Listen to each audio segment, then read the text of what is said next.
Greetings, citizens. I am your host, Jay Voodoo Child, and we are looking at Star Citizen. It is Sunday in 5 days and just a few minutes away from IAE for 2024. The year's different because of that's how they do things in lore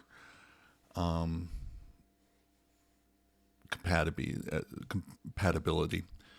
But anyway, I will actually be posting this probably on Wednesday with a day zero on Thursday. But I just wanted to kind of give a last look at the changes of my approach to creating my fleet and what I do with my pledge money. Because at IAE, there's going to be a whole lot of war bond offers. There's going to be new vehicles that come into concept. Maybe some are straight to flyable, and a lot of adjustments and tweaking. This is one of the two major sales or availabilities. Actually, this is the major one because everything is available here at Invictus Flight Week, which is in March. Most of the military, or actually all the military style ships or adjacent ships, will be available to CCU2. And like a week or two later is Alien Week, which all the alien ships will become available. So you get, probably 80%, 75% of the available ships and the first half of the year, but this is the back half of the year where everything's going to be available. So a lot of adjustments can be made, and so basically the changes that I've made with my approach to my fleet, I will be securing some of those links. I do not have the final links in the proper format to be giftable for all my targets, and so I'm definitely going to be seeking to secure those and avoid any price jumps that may come along the line, particularly when they become flight ready. So anyway, sorry about the confusion. You actually probably have 2 days left when this premieres, and if you're watching this, it may have already happened. So that's the fun of this little clock. But I wanted to kind of start the video with a fun graphics instead of my plain old spreadsheets that I particularly love. So this is my exit plan spreadsheet, and I've completely changed my approach. I'm no longer depending on putting 10 characters or hoping that I can put 10 characters into a BMM and Defender combo. And so I've scaled that back to a far reasonable hope or expectation, I should say, at this point, of having 4 characters on account be allowable. 4 was the actual number that was given as an example into 2013. So I hope that that's a fairly safe benchmark. But I kind of have 3 phases now that we know we have more information about what will be available at 1.0, which I'm calling launch. That we're just going to have blades and not NPC crew. And so that definitely means that being able to self-crew with extra digital downloads acting as NPC crew for you will not be at launch. And so I have 3 phases here. I have launch, and then with blades, when I can actually afford to get blades or I start crafting them. My approach to my crafting obsession is to focus on blades and be able to craft those, because those are going to be in high demand from jump. And then I want to start going into kind of blade adjacent components with the power plants, because they require the extra energy that you may want to be putting towards your shields or weapons. And then finally, computers to kind of enhance the performance or again reduce the energy, whatever crafting higher levels of computers will do for you. That I think will enhance blades and their usage. So I'm going to concentrate in those three areas, and then I'll probably round it out with the rest of the components for ships. And then that's going to take a long amount of time right there. Then we'll figure out what I want to do in Star Citizen as far as crafting and my personal progression as a solo style Care Bear. I do want to emphasize that I am changing my perspective and kind of going in line to what I suggest a brand new person interested in Star Citizen does. And that is just to get a starter ship, a soloable ship, and then kind of do the zero to hero with that, but be open to being a crew member for all those multi-crew options. Certainly my focus now with my fleet selections is I want these things to be soloable now, or hopefully, not too far after launch, so I can self-crew them. I'll kind of go through here and identify that kind of progression that I'm thinking about right now. And again, this is just a latest thinking. Basically, anytime I look at the spreadsheet, I end up changing something. In fact, I just changed up something when I was loading it up for this video, because I'm thinking about changing lifetime insurance on the SRV and putting that on the Razor, because I figure the Razor is going to be more in jeopardy from being destruction. So it might be better off, even though it's a lesser value and maybe a lesser cost to replace or to keep it insured after that 10 years. But I think the risk value is greater with a stealth combat ship that I'm thinking about using for racing and or hiring out as a scout to go ahead of a convoy and see if there's any quantum snares in the path to where they're going, and kind of trip those and warn them and hopefully get away. So that is my spreadsheet here, and we have the chain start in this first section here. This is the characters. I have 14 characters as seen here, and here's how they're spread out. All of these are going to be on the main, except for the first two lines of these. These are alt accounts, and one is a referral, and then I will get a game pack on there somehow. And so these three accounts are just going to start off really lean, and everything else is going to be in the main.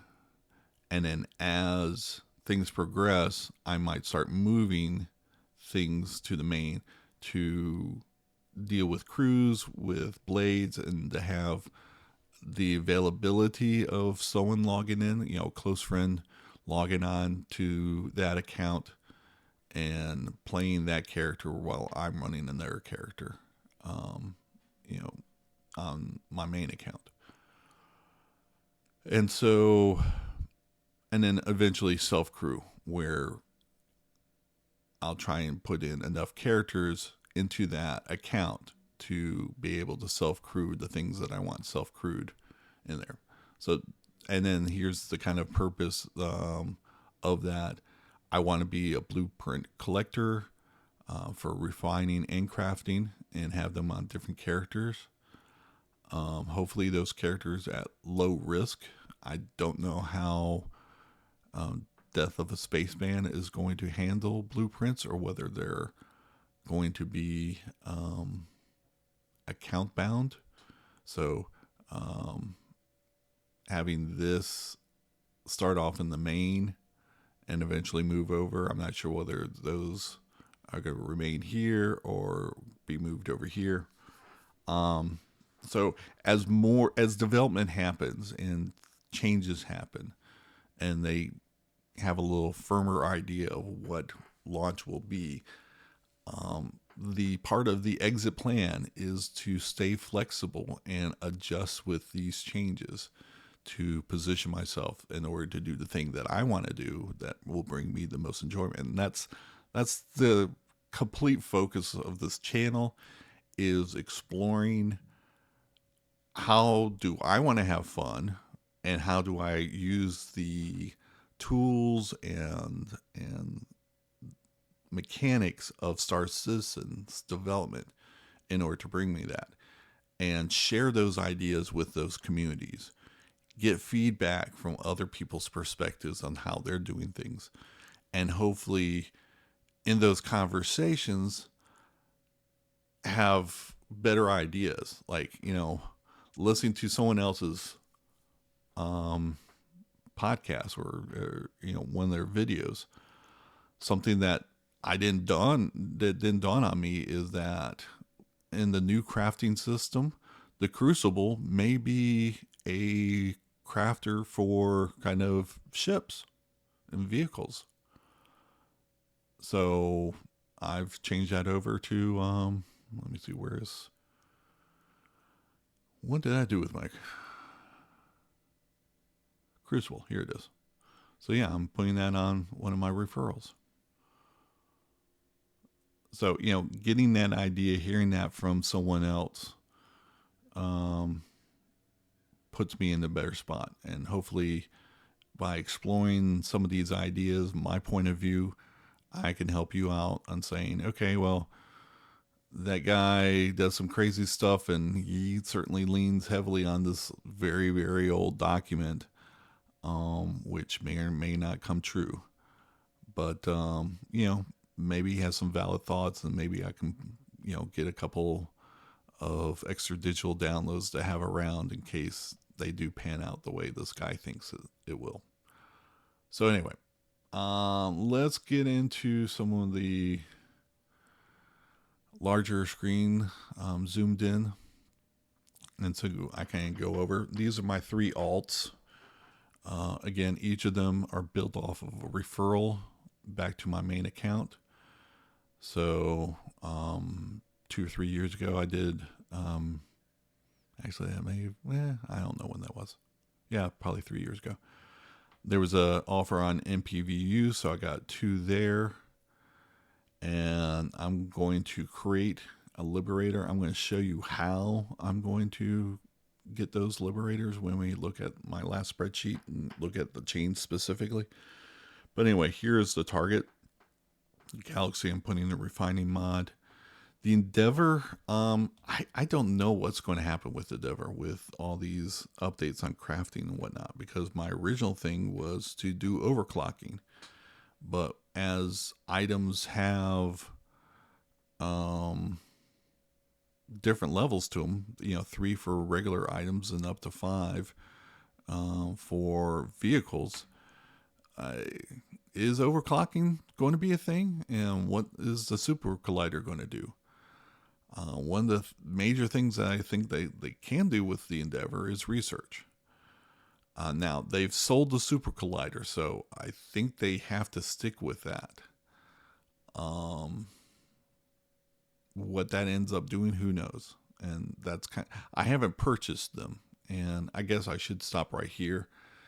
Because of the warranty system, I believe I am going to have to pick up the modules that I was previously anticipating purchasing in game.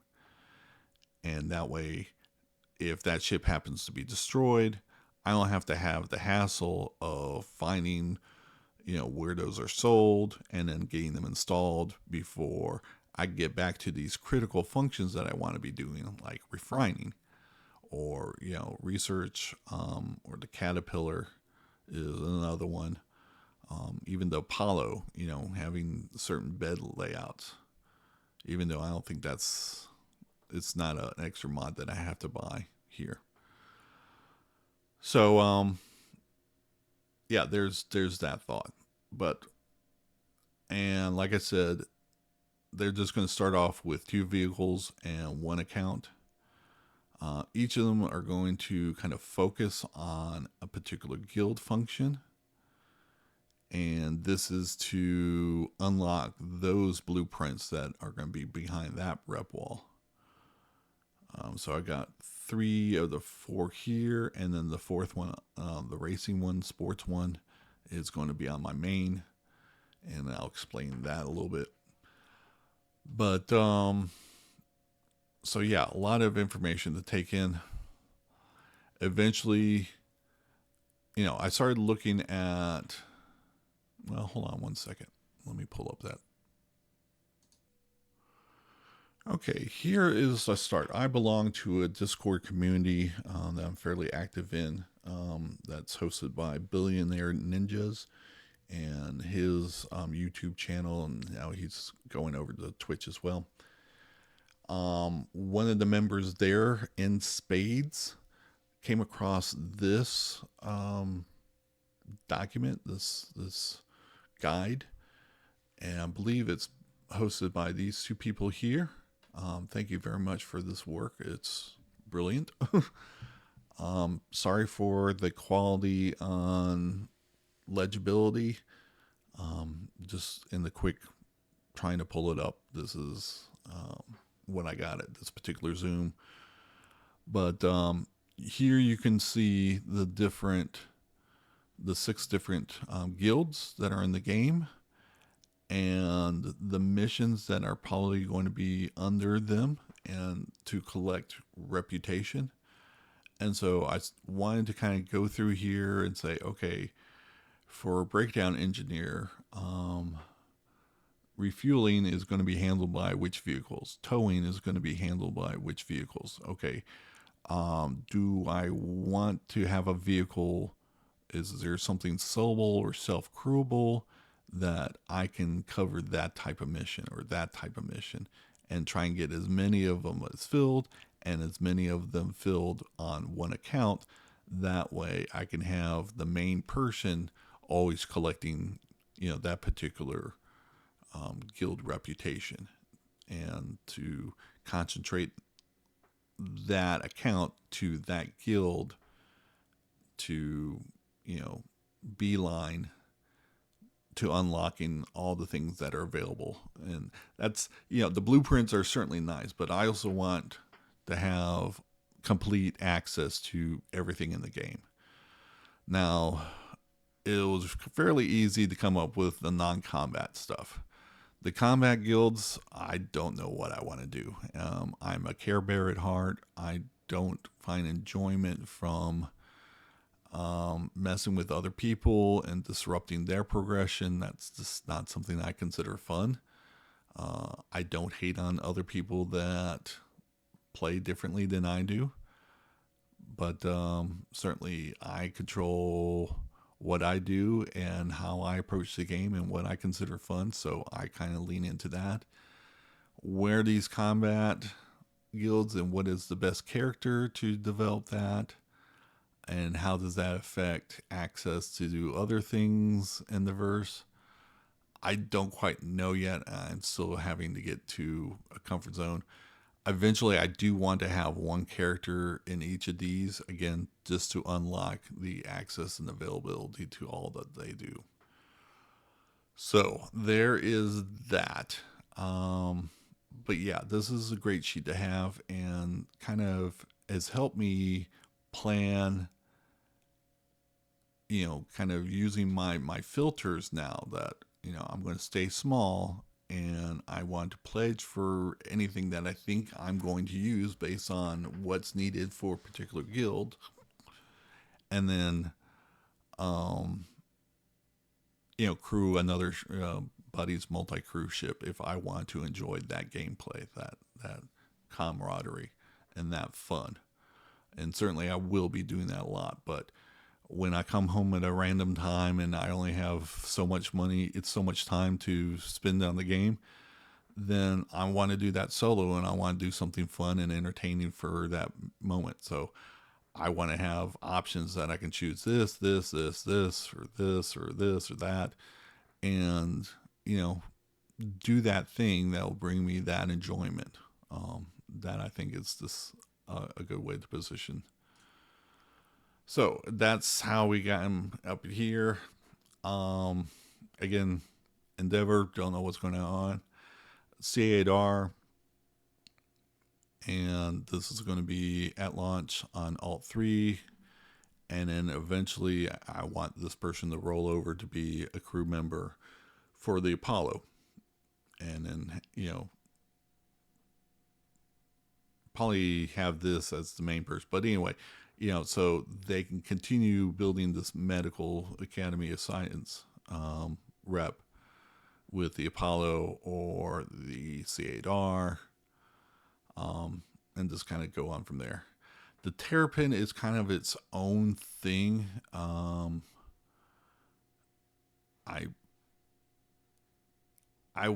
there's a video that I've made that I talk about the Terrapin possibly being a coast watcher, like they had in World War II. Just deposited out there on the Liberator. It's on a separate account. That way I can kind of do shenanigans on logging out of the Liberator and having that despawn. But while it's waiting to despawn, log on to the pilot of the Terrapin and fly that off of the Liberator, and then position myself where I want to, and the Liberator goes away. So I'm doing things like that in between the accounts. One of the things is like, if I'm crafting stuff off of the Endeavor, or, overclocking components, how do I deliver those? Well, I'm going to deliver those in a black. That's going to be my delivery truck more than likely. So there's those types of considerations on why I put things in different categories. But also, again, I'm trying to spread out the accounts that I have, the extra digital downloads, to have no more than 4 on account. And so moving these off of my main, just in case the main will not support that many characters. Again, this is just an exit plan. If, I could have 10 characters per account, whether this moving over into Alt 3 doesn't really do any good because the Apollo doesn't need it. Maybe this becomes my Endeavor. I can make those decisions down the road, and because this is the giftable yes no standpoint. So no, because this is a referral and all these are giftable. This would have been moved over. Actually, this was created here, so I can move this off of, like right here. I said I've already moved this from my main to Alt 2, but here I purchased this to get the referral, and so I can move this off of Alt 3 to any of these others as needed. So that's an option there. And that's what this column is reading. This particular thing, I have a bunch of, LTI tokens that I got early on in 2017, or actually these probably came out in the concepts at 18. And I got all 3 X1s. I might bring the Velocity if I end up enjoying that as a racer. That's in buyback. I can, do that with credits because of where my racers are positioned. But for this X1, basically to get LTI onto more things that are of higher value, to use it as an actual token, I would have to buy this with cash, because to make it giftable, because I may end up moving that Caterpillar to a different account, because I'm got the chains going in the main account. And because a lot of those changed, particularly with Caterpillar, I got a Harbinger to Caterpillar before the price jumped up to $340. So I got like $50, but that's behind a credit thing, which I cannot gift over to, help out with the Galaxy chain. So that has to be something in the main. And then I can move that as long as the start of the chain is giftable. And in order for that to be, I would have to buy this back with cash. So that's why this notation is here. One of the things that one of the evolutions of trying to say, okay, I'm using all my alts, and I'm going to be using a lot more vehicles than I was anticipating. Like, it gotten up to several in the last couple of months. Like, I think I was up to 12. But, it started off with 3. And now I'm at 25. So I've doubled what the ships that I want to have access to under warranty from just a month ago, from just before CitCon.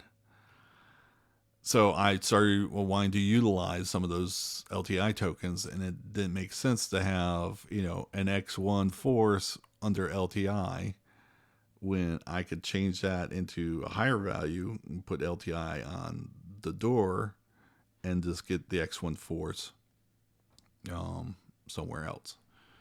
And let's see, do I have that somewhere? Yep, X1 Force. So basically take a C8X with a game package on it, and this already starts off with 10 years insurance, and that way I can go from 45 to 55 with upgrade, and I have 10 years on a Force and LTI on a door.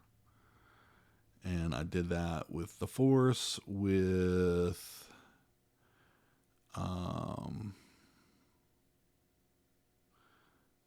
now I have decided to put the ATLS and actually build and sell off the BMM. I might keep the BMM just to have it in my back pocket, because I don't want to have to grind that rep to earn it in game, and certainly I would want to have it under warranty. So that will be in my back pocket, but I'm almost certain that it's going to get sold on the gray market at some point. And more than likely for cash, but it could be sold for credits at a higher value. That way I can fill in more gaps, but I'll get into that in a little bit. So, yeah. What else? So X1, I'm not using the base anywhere, but I still wanted to have the Force since it's got the shields. The Intrepid, I'm planning on picking up at IAE at the end of the week, because I think that's going to be posting on Friday, I think, or if not on the weekend. So that's going to be an LTI going into the Terrapin. Some of these associations might change. Like I said, I'm thinking about shifting around the,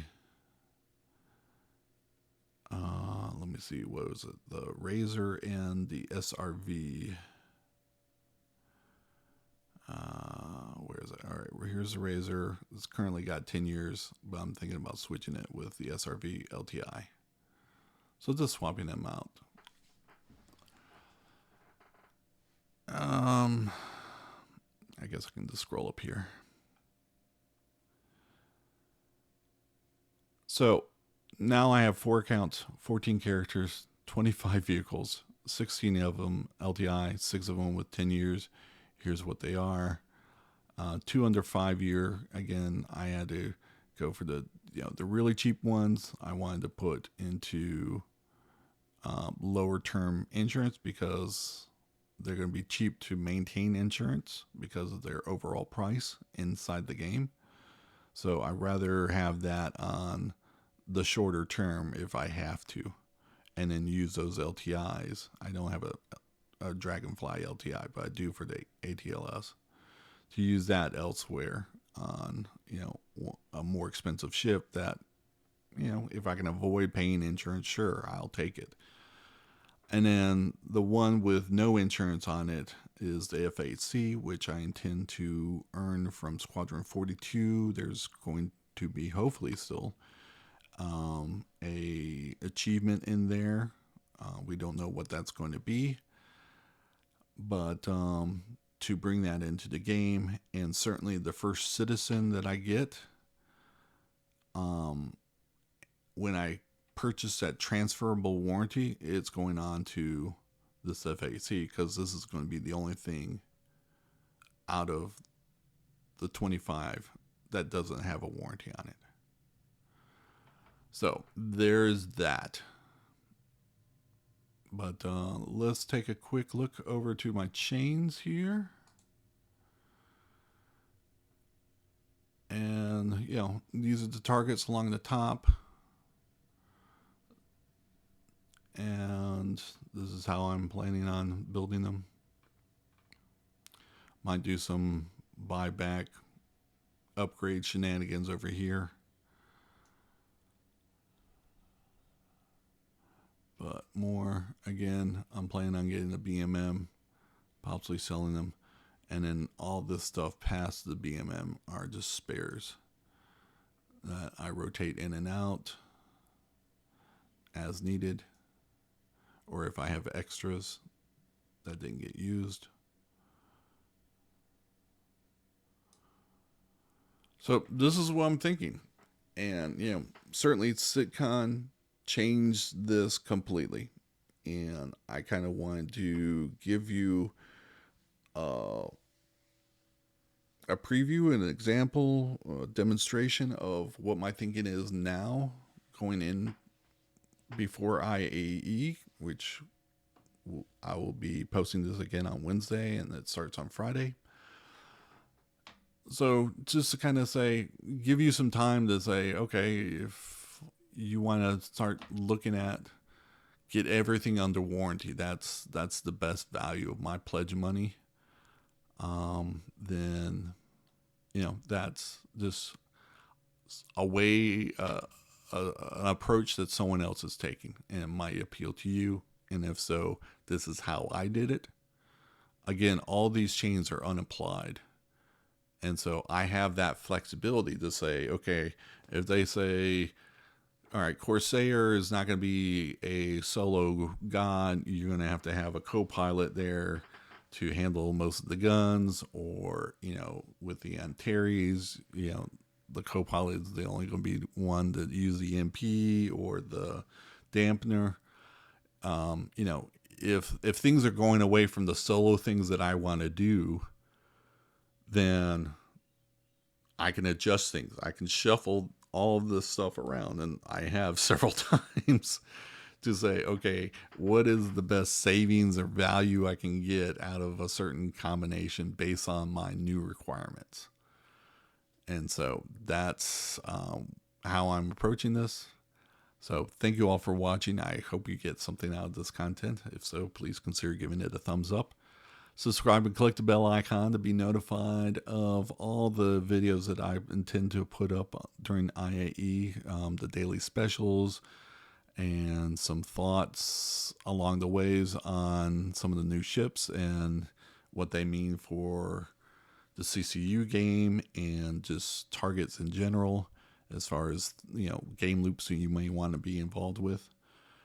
And so a lot of interesting information coming up in the next couple of weeks. I hope you're around to enjoy it with me and kind of see my reactions, I guess, on the daily on, how good I consider each of these CCU deals, frustrations about ones that go away, or how they compare to previous ones, or how they compare to different releases. And, this all that kind of commentary that I pay attention to closely on this channel.